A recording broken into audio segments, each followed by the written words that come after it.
भारत के पश्चिमी तट पोरबंदर पर 2 अक्टूबर 1869 को गांधी का जन्म इसी घर में हुआ था, लेकिन तब वो सिर्फ मोहनदास थे।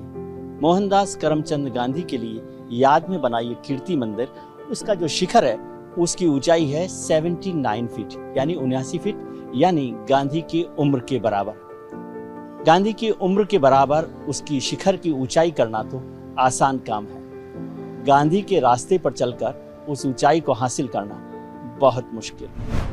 जब भी हम मोहनदास करमचंद गांधी यानी बापू की बात करते हैं तो हमारे जहन में 2 शब्द आते हैं, सत्य और अहिंसा। बापू जी अपने पूरे जीवन में इन्हीं शब्दों के मार्ग पर चले। उनका मानना था कि बिना अहिंसा के सत्य की खोज असंभव है।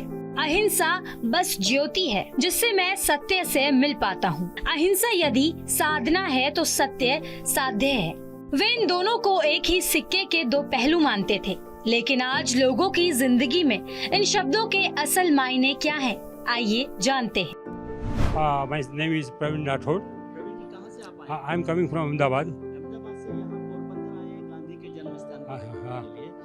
गांधी को कैसे आप याद करते हैं? गांधी जी को याद करते हैं, सत्य और अहिंसा जो है वर्ल्ड के लिए जो दिया है, इसके लिए मैसेज दिया है। जैसे we came from this. Message किसी को याद है? आपने 2 ऐसे शब्द काम में लिए, हाँ। सत्य और अहिंसा। हाँ, दोनों आजकल नहीं चलते। चलता है तो क्या करें कि ये शुड बी डन। हाँ, वो इफेक्टिव है तो सबको सुनना चाहिए। It will take time but after all it is a fact, not it is only for useful for world also. That's only that's also that's only Gandhi. हाँ, आपको लगता है कि गांधी जी को आजकल केवल करेंसी पर याद हाँ, ऐसा नहीं है, सब लोग याद करते हैं। करेंसी पर तो है, बस बाकी सब लोग भी याद करते हैं। बट बिकॉज ऑफ वन और other reasons this country's thoughts is changing, so that's what this happens only. Otherwise not, otherwise what happened, this wouldn't be happened. So satya, Gandhi ji was previously believe that ईश्वर सत्य है, but Gandhi ji proved that satya is Ishwar, that he proved his. So world message is that only सत्य है, अहिंसा। सत्य is ईश्वर है, that is called off that. अभी तो क्या है कि गांधी जी ने जो सीखा है, सिखाया है, वही है सत्य बोलो और अहिंसा। सत्य अहिंसा का बोला है, जैसे कि वो मुश्किल काम है ना। हाँ, मुश्किल काम है, लेकिन अभी के टाइम में देखो उनका जो स्टैच्यू है बराबर त्रिमूर्ति है, जैसे एक ऐसा है, ऐसा है, एक ऐसा है, एक ऐसा है, बराबर है। उसके आधार से भी चलता है, बराबर है। ऐसा लगता है कि बापू आज भी पोरबंदर के इस इलाके में यहाँ पर है, ऐसा महसूस होता है। दरोगा जी, वो बात तो ठीक है, लेकिन ऐसा नहीं लगता कि ये गांधी ने सब मुश्किल किया है? उन्होंने कहा सच बोलो, सबसे मुश्किल काम है। उन्होंने कहा अहिंसा के रास्ते पर चलो, वो तो और मुश्किल काम है। ये सारा परेशानी गांधी ने किया? जी देखिए, ये लोगों को ऐसा लगता है, लेकिन जब इस रास्ते पे इंसान चलता है और जीवन में सत्य अहिंसा के रास्ते पे चलता है तो कुछ समय के लिए इंसान को कुछ कठिनाई आ सकती है, लेकिन मैं समझता हूँ कि जो इस रास्ते पे चलता है वो बहुत आगे तक जाता है।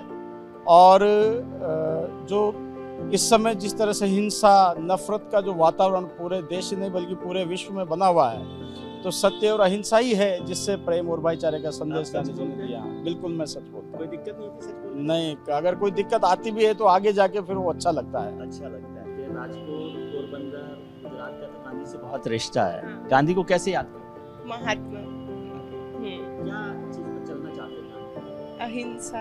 और अभी तो उनका जो अहिंसा सर्वोपरि धर्म, लाइक वायलेंस बहुत बढ़ रहा है समाज में, तो वो सबको अपनाना चाहिए और उनके पद चिन्हों पे चलना अभी के समय में बहुत ज्यादा इम्पोर्टेंट हो गया है। जी, तो आप कह रहे हैं कि वायलेंस बहुत बढ़ गया है, तो इसका मतलब हम गांधी के रास्ते पर नहीं चल रहे ना। म्यूजियम में आ जाते हैं, सोचते हैं गांधी के रास्ते पर चल रहे हैं।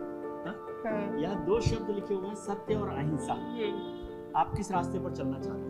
दोनों पर। हाँ। कितनी बार झूठ बोलते हो दिन भर? जितना हो सके उतना कोशिश करते हैं कोशिश सच। करते हैं कि सच पर चलें। हाँ। लेकिन कभी-कभी मम्मी से झूठ मुश्किल लगता है सच पर चलना। हाँ, वैसे थोड़ा मुश्किल होता है, कभी कभार ऐसी सिचुएशन होती है, लेकिन अगर सच बोल देते हैं तो फिर हाँ, बाकी का टेंशन नहीं रहता याद रखने का। ठीक है।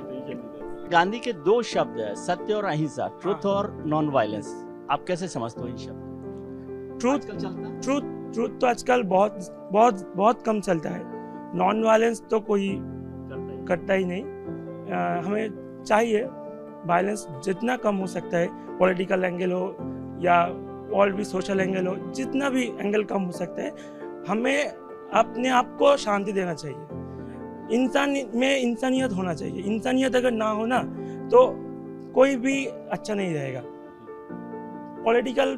आजकल पॉलिटिकल बहुत ज़्यादा हो रहा है, पॉलिटिकल वायलेंस बहुत ज़्यादा हो रहा है। हाँ, इधर भी उधर भी, सब जगह पॉलिटिकल वायलेंस। सब लोग नाम तो गांधी का ही लेते हैं, पॉलिटिकल लीडर्स लेते हैं, लेकिन फिर चलते। हाँ। गांधी की पहचान ये चरखा, ये तख्ती, ये दस्तावेज और ये तस्वीरें, हर एक चीज गांधी की याद दिलाती है। लेकिन उससे महत्वपूर्ण है महात्मा गांधी की आत्मा यहाँ बसती है।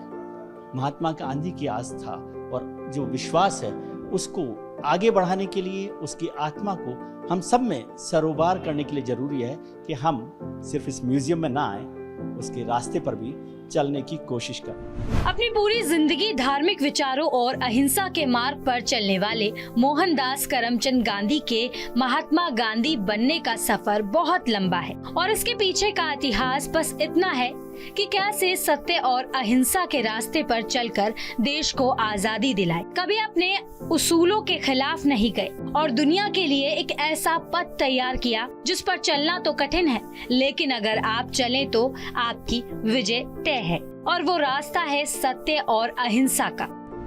पोरबंदर के इस कीर्ति मंदिर यानी गांधी म्यूजियम में ये गांधी और कस्तूरबा की ऑयल पेंटिंग है और यहाँ दो महत्वपूर्ण शब्द लिखे हुए हैं, सत्य और अहिंसा। गांधी की पहचान के शब्द सत्य और अहिंसा। हजारों लोग यहाँ हर दिन गांधी को श्रद्धांजलि देने इस म्यूजियम को और जन्म स्थान को देखने आते हैं और ज्यादातर लोग मानते हैं कि गांधी के ये दोनों शब्द सत्य और अहिंसा बहुत जरूरी हैं जीवन में आगे बढ़ने के लिए भी और शांति के लिए भी।